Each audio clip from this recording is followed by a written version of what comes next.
students. So in the last class we have seen two properties of the determinants, right? So we have three more properties. So let us see one by one. See what is the first I have told the two properties. First property is if you are interchanging rows to columns or columns to rows, then the value of the determinant is always remains same. Second property is if you are interchanging two rows or interchanging two columns, then the value of the determinant is always same, but it is opposite in sign. Means if your original value is positive, then you will get that value is negative. Okay. So we have third property is if any two rows or any two columns, if any two rows or any two columns, if any two rows or any two columns are identical, if any two rows or any two columns are identical means same. If you are having in your determinant, if you are having any two rows or any two columns are same, then value of that determinant is always 0. Then value of that determinant is always 0. Okay. Please try to understand this meaning. Any two rows or any two columns are same. For example, if you are having A is equal to, if determinant of A is equal to 1, 1, 2, 1, 1, 3 and 1, 1, 6. Okay, let us take 1, 1, 2, 1, 1, 3 and 1, 1, 6. Okay. Now see here, we have our first column is 1, 1, 1, second column is 1, 1, 1. Both the columns are equal, okay, because both the columns are having same values. Then if you solve this, you will get the value of determinant is equal to 0. Okay, let us check whether this property is satisfied or not. So use the method to solve the determinant of order 3. First write down 1. Okay, so it represent in the first row, first column. So neglect this and this.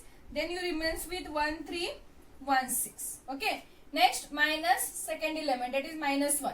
Then this one present in first row, second column. So neglect this first row, this second column. You will remains with 1, 3, 1, 6. Okay. Next plus 2. This present in first row, third column. So neglect this first row, third column. You will get 1, 1, 1, 1. Okay. So try to solve this. 6 ones are 6. Minus 1 into 3 is 3. Minus 1 into 6 is 6. Minus 1 into 3 is 3 plus 2 into 1 into 1 is 1. Next 1 into 1 is 1. Okay. So here we have 1 into 6 minus 3 is 3. Minus 1 into again 6 minus 3 is 3. See here we have 1 minus 1, that is 0. Okay. 3 into 1 is 3. Next again 3 into 1. Here we have minus sign. So write down that minus sign. 3 into 1 is 3 plus 2 into 0 is 0. Any value of 0 is 0. See. 3 minus 3, 0. 0 plus 0, the value is always 0. Okay. So you will get the determinant of value is 0. Okay. So suppose if they ask the question like this, if you want, you can write down direct the value of this is equal to 0 and write down the reason. Okay. Because you can write down because here two columns are identical. Here two columns are identical. Because two columns are identical, therefore the value of the determinant A is equal to 0. You will get full 2 marks. Okay. But first check whether the columns are identical or not. Either columns or rows. Anyone. Okay. If similarly if you are having rows are also equal, then also the value of determinant is 0. Okay. If you are having columns are equal, then also the value of the determinant is 0. Okay. So this is the third property. If any two rows or any two columns in the determinant are identical, then the value of that determinant is always 0. Okay. That is the third property. We have next property, fourth property. If all the elements of rows or columns of a determinant, if all the elements of rows or columns, if all the elements of rows and columns can be multiplied by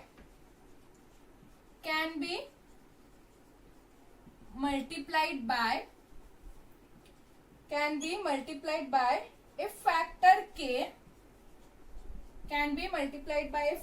k, then whole determinant determinant get multiplied by, then whole determinant gets multiplied with, okay, then whole determinant gets multiplied, then whole determinants get multiplied. So what they said,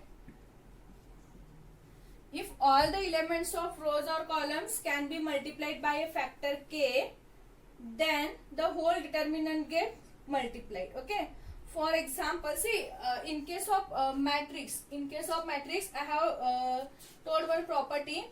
If you are multiplying some scalar k to the matrix, then that scalar means that number 3 is multiplied to whole matrix. Okay. If you are multiplying 3 into some matrix, if you are having elements here, then this number multiplied to each element of the matrix. But in the determinant, if you are multiplying any number k to the determinant, then that element is either multiplied to one column or one row only. We can't multiply that k to each element of the determinant. For example, if you are having 2 into determinant 1, 3, minus 1, 0. If you are having like this, then we can multiply these 2 to only one column or one row. For example, if you want to multiply to the first row, then 2 into 1, 2, 2 into 3 is 6. Then write down remaining as it is. Don't multiply this 2 to this also. No. Okay. Or you can multiply to the column, only one column. For example, 2 into 1 is 2, 2 into minus 1 is minus 2. Write down this column as it is. Okay. Either you can use the first method or you can use the second method.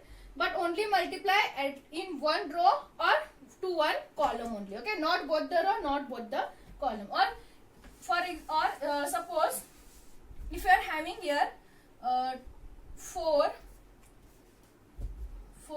6, 8, 12. Okay. Suppose if this is your determinant. Okay. So here we can take the common elements, because we can write 4 as 2 into 2, 6 as 2 into 3, 8 as 2 into 4, okay, 12 as 2 into 6. See, 2 into 2 is 4, 2 3s are 6, 2 4s are 8, 2 6s are 12, okay. Then here we can take 2 is the common and we can write it as 2, 3, 4, 6. Here 2 is the common element, take it outside. Then here we remains with 2, here we remains with 3, here we remains with 4, here we remains with 6, okay. But suppose if you want to multiply, then we can multiply only one row or to one column only, not all the elements in the determinant. Okay, that is the fourth property. Next we have fifth property is, if your determinant it is in the form of upper triangular or lower triangular. If your determinant is either lower triangular or upper triangular then value of that determinant is equal to product of diagonals.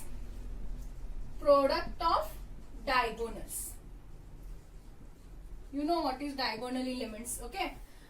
If your determinant either it is in the form of lower triangular or if it is in the form of upper triangular, then the value of that determinant is equal to product of diagonals, okay. So what is meant by lower triangular or what is meant by upper triangular? See, if you are having determinant like this, 1 0 0, minus 1 2 0, 3 2 4, okay. Suppose if this is determinant, means if these three elements, this below, see, these are the diagonal elements, right? We can call these are the diagonal elements. 1 2 4 are the diagonal elements.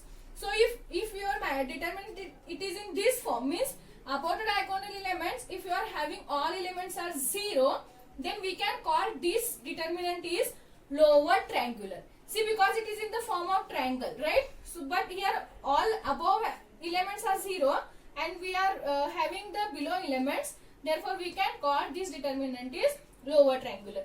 Similarly, if you are having like this 1 2 3 minus 1, okay, sorry, 1 2 3 0, 1 2 0 0, some element minus 1. Let us take minus 1. Okay. So now see here, these are the diagonal elements 1, 1, minus 1 are the diagonal elements. Okay, and below the diagonal elements we are having these all elements are 0 and upper elements are present. Therefore, this type of determinant is called upper triangular determinant. Okay, so this is the example of lower triangular and this is the example of upper triangular. Means if you are having these three elements are 0, then it is called lower. If you are having these three elements are 0, then it is called upper triangular determinant. Okay, then what is the property says? If you are having your determinant is either in the form of lower or it is in the form of upper triangular, then value of that determinant is always product of the diagonals. Product means multiplication. Product means multiplication. Then the value of the determinant is multiplication of these diagonal elements. Okay, that is 4 into 2 8, 8 into 1 is 8. Then you will get the value of the determinant is 8. Okay, if you want to check, you can check using the that method only. First taking 1, then taking this determinant, then taking this second element, then taking third element, we will get the same value. Okay, so here also we have it is in the form of upper triangular matrix. Then again using this property, the value of the determinant is 1 into 1 into minus 1. 1 into 1 into minus 1, the value is minus 1. Here what is the value? 1 into 2 into 4. 1 into 2 into 4. That is 8. 1 into 2 is 2. 2 into 4 is 8. Okay. So what is the fifth property says? If your determinant is either in the lower triangular form or upper triangular form, then the value of that determinant is always product of the diagonals. That is multiplication of these elements. Okay. So these are the some properties of the determinants. Using these properties, we have to solve the examples. So we can see the examples in the next session.